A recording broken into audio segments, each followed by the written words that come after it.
Bueno, entonces, clase número 8, Derecho Comercial. Estábamos viendo sociedades anónimas y vamos a compartir pantalla para continuar con el análisis de esos artículos de la ley que ustedes tienen que estudiar para el parcial. Habíamos visto la parte de la forma de constitución de sociedades anónimas y ahora les recuerdo que estos son algunos artículos de la ley 19.550 que yo copié. Vamos a analizar el tema de las acciones y de las clases de acciones, porque dentro de una misma sociedad anónima puede haber distintas clases de acciones. Lo que no puede ser es que las acciones tengan distintos valores.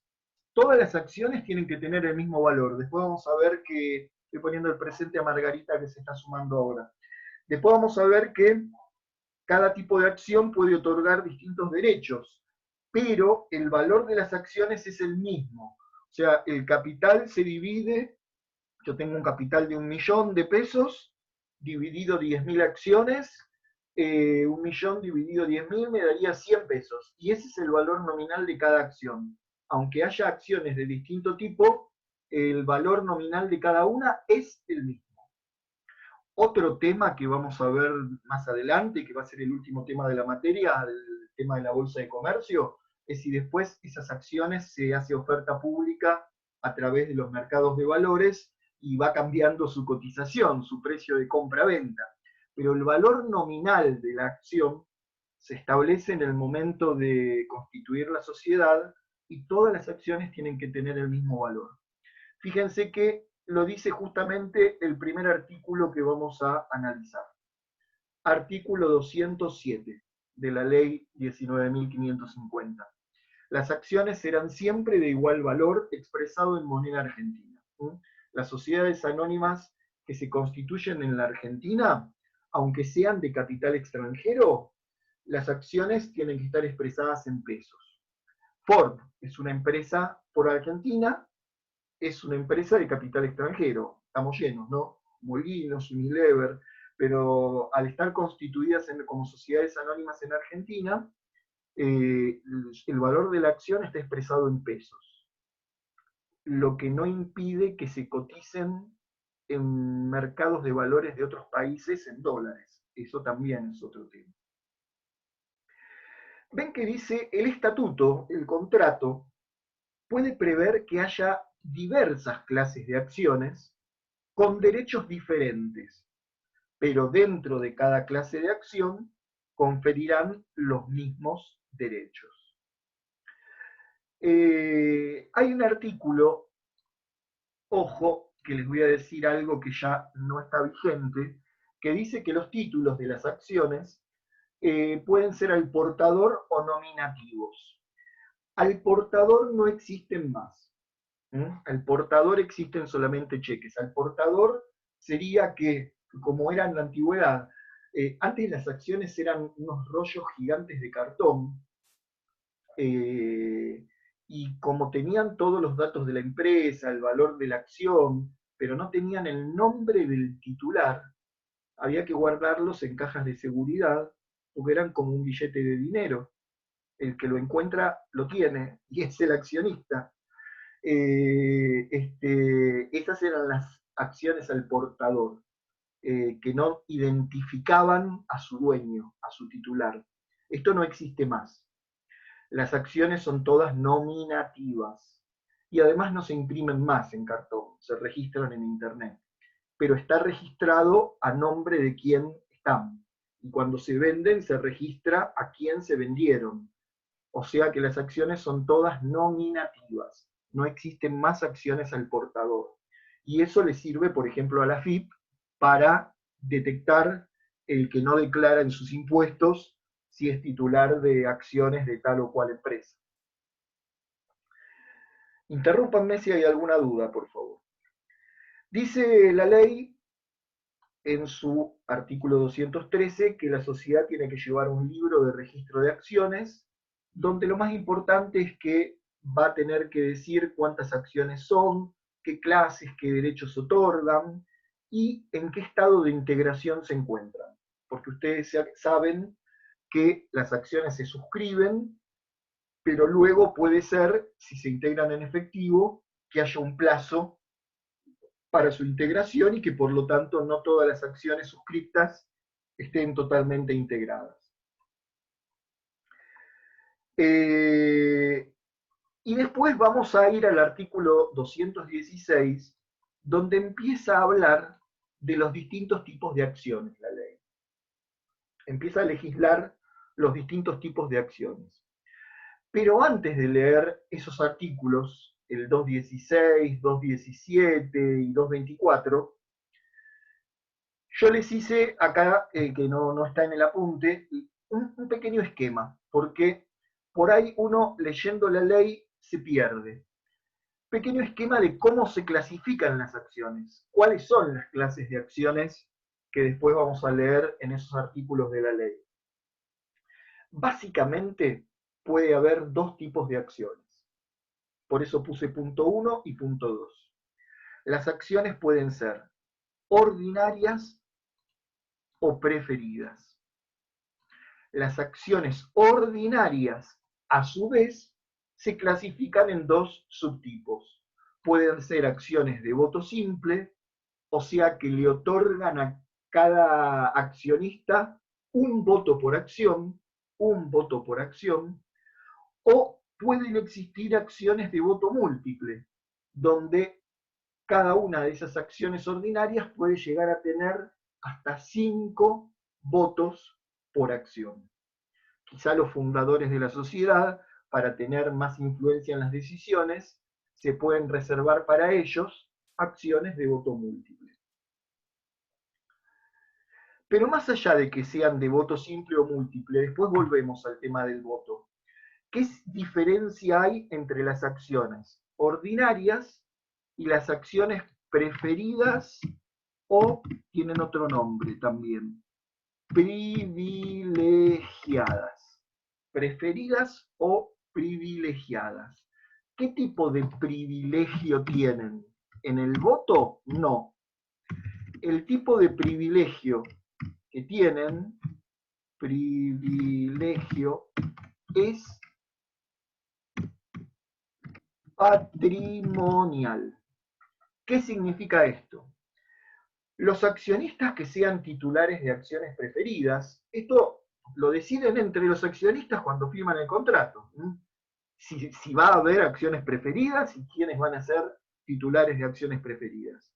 Bueno, si existieran, porque no es obligatorio que existan, si existieran acciones preferidas en la sociedad, significa que sus titulares van a tener privilegios patrimoniales de dos aspectos, en dos sentidos. Cuando, después de finalizado el año, después de finalizado el ejercicio económico, se dice, a los 4 meses se reúne la asamblea ordinaria para decidir, entre otras cosas, la distribución de dividendos.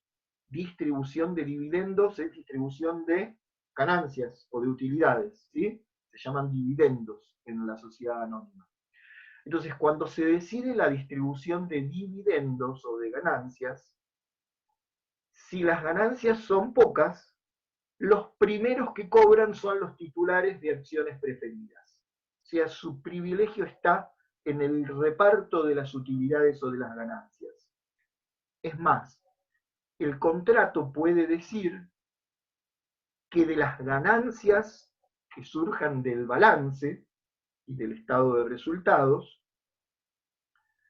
el 30% se repartirá entre los titulares de acciones preferidas. Y el resto, como que lo que sobra, se repartirá entre los titulares de acciones ordinarias. ¿Sí? Entonces, los accionistas que son titulares de acciones preferidas tienen un privilegio o una prioridad en el reparto de dividendos o de utilidades. Pero no solo en el reparto de dividendos o de utilidades que se hacen todos los años, sino que en caso de disolución de la sociedad, que se dé por finalizada la vida de la persona jurídica, se disuelve y se liquida. Disolver es dar por finalizado su vida. Una vez que se decidió disolverla, hay que liquidarla, pagar todos los pasivos y el activo que quede, devolvérselo a sus accionistas, que son los que aportaron el capital.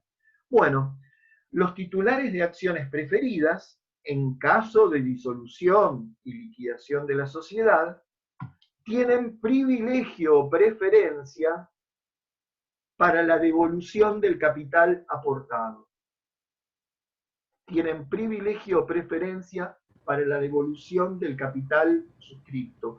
¿Por qué? Porque quizá cuando se disuelve la sociedad, que primero hay que pagar las deudas con los empleados, con los impuestos a la FIP, con los proveedores, una vez que se canceló el pasivo, el activo que queda, quizá no quede nada, o quizá quede muy poco. Bueno, en primer lugar se les devuelve el capital aportado a los titulares de acciones preferidas. Y si sobra algo, se les empieza a devolver el capital aportado a los titulares de acciones ordinarias. ¿Se entiende esto? Juan, una consulta. Sí. Pero esto es tomado por todos o sea, en asamblea y está consensuado con todos los dueños de acciones, porque si no me parece una medida arbitraria. ¿Por qué se selecciona a quienes cobran y quienes quedan en la lista de espera allá en lo último? Me parece, ¿eh? A ver, siempre cuando se disuelve y se liquida una empresa, una sociedad, hay gente que está primero, los primeros son los empleados, porque antes que nada hay que cancelar el pasivo, y el primer pasivo que se debe cancelar son las deudas de los sueldos de los empleados, después las deudas de impuestos con la FIP, y tercero las deudas con los proveedores de mercaderías. Vos también me podías preguntar, ¿y cómo? Hay una injusticia. Sí, así lo establece la ley. Primero tienen derecho de cobro los empleados, la AFIP, y últimos los proveedores. Pero a ver, ¿qué pasa contestando tu pregunta? Porque está buena la pregunta. Si vos vas a formar con otras personas una sociedad anónima y no querés que exista este privilegio para un grupito, no emitan acciones preferidas, si no tienen ninguna obligación de hacerlo. Que todas las acciones sean ordinarias.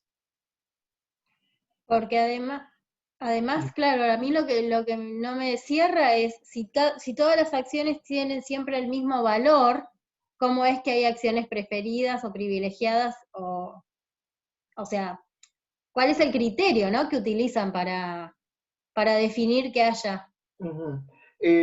Todas las acciones tienen el mismo valor cuando se crea la sociedad, porque se determina el capital, se divide por el número de acciones y ahí te da el valor nominal de cada acción. Fíjate que yo lo llamé siempre valor nominal. Nominal quiere decir valor escrito, el valor inicial. Después, cuando una acción se compra o se venda, se puede comprar o vender a otro valor. Porque yo te digo, te vendo mi acción preferida, que encima estamos cerca del cierre de balance y te van a repartir unos dividendos bárbaros. Así que esta acción que valía 100, si me la querés comprar, me tenés que pagar 150, yo te digo. Claro. ¿Y vos aceptás o no? Ok. Pero vuelvo a repetir, si no estamos de acuerdo con que existan este tipo de privilegios que la ley permite, no emitamos acciones preferidas. Yo veo, cuando miro el balance de sociedades anónimas, que en la mayor parte de las sociedades anónimas todas las acciones son ordinarias y por lo tanto nadie tiene ningún privilegio patrimonial. Es una opción que te da la ley y que quizá puede servir para atraer a alguien que no está muy convencido de ser accionista. Pero es una opción que te da la ley. No hay obligación de que haya acciones preferidas. Todas las acciones podrían ser ordinarias. Y todas las acciones podrían ser ordinarias y de voto simple. Son los accionistas los que cuando constituyen la sociedad se van a poner de acuerdo si quieren que algunas acciones sean de voto múltiple, porque eso también es un privilegio para un grupito minoritario, que por cada acción yo tenga derecho a 5 votos. Entonces yo tengo 100 acciones, pero tengo 500 votos. Y vos que tenés 100 acciones de voto simple, tenés solamente 100 votos. Eso es algo que nadie se puede quejar porque se pusieron de acuerdo cuando firmaron el contrato social. Después no hay lugar a quejas. ¿Esto se da en el contrato social o se da en una asamblea? O sea, es que, buena pregunta, el contrato social se firma en una asamblea y esa asamblea se llama asamblea constitutiva. Claro, y en una En asamblea realidad, hay, ya te sigo contestando, sí, hay sí. 3 tipos de asamblea: asamblea constitutiva, asamblea ordinaria y asamblea extraordinaria. Entonces esto se decide en la asamblea constitutiva. Sí, ¿qué más ibas a decir, Marcela? Y decía que también puede generarse este voto, o sea, yo estoy pensando cuál es la desventaja, porque yo entiendo que los que están de acciones ordinarias quedan en mucha desventaja contra las acciones preferidas. Entonces, también puede surgir de una asamblea constitutiva, donde no planteado en asamblea, sí charlado extraoficialmente, se puede convocar a que se vote o haya, se puede persuadir hacia una toma de decisión sobre unas asambleas preferidas que ponen en, o sea, si por ahí una mayoría se pone de acuerdo, pueden llegar a lograrlo. Eso es lo que quiero decir. ¿Me entendés? Si yo tengo un número de votos importantes y actúo en esa asamblea, puedo manejar, o sea, a través de mi número de votos importantes, puedo ser tendenciosa a la hora de la toma de decisiones con respecto a las clases de acciones. Sí. Digo, ¿no? Este es el juego de la sociedad anónima, que es muy distinta de la cooperativa. Por eso se dice la cooperativa es una empresa democrática, donde cada socio tiene un solo voto y no depende del capital aportado, donde no hay fines de lucro, donde las excedentes se reparten en función del trabajo realizado, mientras que la sociedad anónima también se le llama la sociedad capitalista, porque lo que impera es el fin de lucro y el poder del que tiene más capital. Se ven las películas. Sí. Se ven las películas. Por eso me llama... manejos que se hacen, y no hablo de los manejos ilegales, los manejos legales que se hacen para que hay 400 accionistas, pero hay un grupo de 2 personas que manejan todo y que manipulan todo. Y es legal. Exactamente, por eso o sea, lo traigo, se ve que lo traigo esa información de algún otro lado donde yo he visto que suceden estas cosas, que un grupo pequeño, con mucha cantidad de votos, viene a ser en este momento, o sea, de autoridad como para determinar esta clase de acciones, puede manejarlo. Sí, sí. Es interesante, yo digo esto y lo dejo ahí porque da para mucho el aspecto económico de esto. Yo creo que el país estaría mejor si hubiera más cooperativas y menos sociedades anónimas, por el manejo que tienen las sociedades anónimas. Pero bueno, las sociedades anónimas existen en todo el mundo porque justamente vivimos en un sistema capitalista donde el poder económico está muy concentrado en sus manos. Hago una aclaración más que no dije de la ley. Las acciones preferidas tienen privilegios patrimoniales, pero carecen de derecho a voto. No votan. Asisten a las asambleas con voz para opinar, pero sin voto. O sea que los titulares de acciones preferidas, evidentemente lo que les interesa es ese privilegio en la distribución de utilidades, pero no les interesa votar en las asambleas, por lo menos en las ordinarias, porque pasan a tener un voto por acción en una asamblea extraordinaria, que son esas asambleas donde se tocan temas muy vitales de la sociedad, como por ejemplo cambiar de objeto social, cambiar de actividad. En esas asambleas sí pasan a tener un voto. Y en esas asambleas extraordinarias, las acciones de voto múltiple dejan de tener voto múltiple y pasan a tener un voto. En las asambleas extraordinarias hay un voto por acción. ¿Alguna otra pregunta hasta ahí? Vamos a cerrar este tema leyendo esos 3 artículos de la ley para ver si nos queda alguna duda. El artículo 216 dice: cada acción ordinaria da derecho a un voto, pero el estatuto, o sea, el contrato, puede crear clases dentro de las acciones ordinarias que reconozcan hasta 5 votos por acción ordinaria.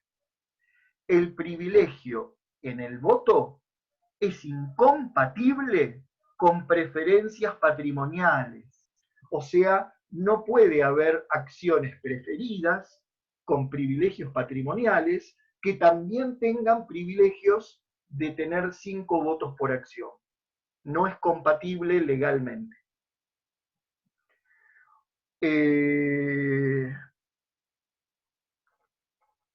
Después, el artículo 217 dice algo que yo les contaba recién. Las acciones con preferencia patrimonial pueden carecer de voto, pueden no tener derecho a voto, excepto para las materias incluidas en el 4º párrafo del artículo 244.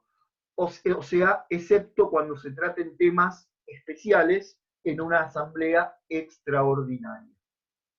En ese caso, pasan a tener voto. Y por último, el artículo 224 lo que nos dice es que la distribución de dividendos solo se realiza cuando haya ganancias. Es obvio, pero lo dice la ley. Si la empresa en un año tuvo pérdidas, no va a haber distribución de dividendos, ni a los titulares de acciones ordinarias, ni a los titulares de acciones preferidas. ¿Alguna pregunta? Bueno, la próxima clase vamos a ver uno de los temas más importantes de este cuatrimestre. Les adelanto algo, pero lo vemos en profundidad el miércoles que viene. Vamos a volver a profundizar, pero esta vez a fondo, en el juego. Este cuadrito se los mostré en el cuatrimestre anterior, el juego y las relaciones que hay entre los 3 órganos de gobierno de una sociedad anónima. Ustedes saben que en una sociedad anónima la administración está a cargo de un directorio. Ese directorio está encabezado por un presidente que es el representante legal de la sociedad. Pero la administración es responsabilidad de todo el directorio. La asamblea de accionistas puede ser una asamblea constitutiva, una asamblea ordinaria o una asamblea extraordinaria. Eso lo vamos a profundizar el miércoles que viene. Vamos a ver qué temas le competen a cada tipo de asamblea. Nosotros sabemos, porque lo habíamos visto en el cuatrimestre anterior, que la asamblea ordinaria es la que designa a los integrantes del directorio, es la que aprueba o no aprueba su gestión y el balance, y también es la que designa al órgano de fiscalización interna.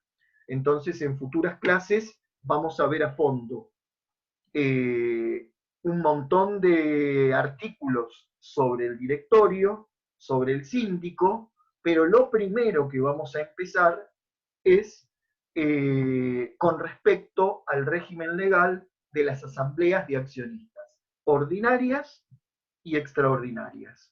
Eso entonces nos queda para la próxima clase.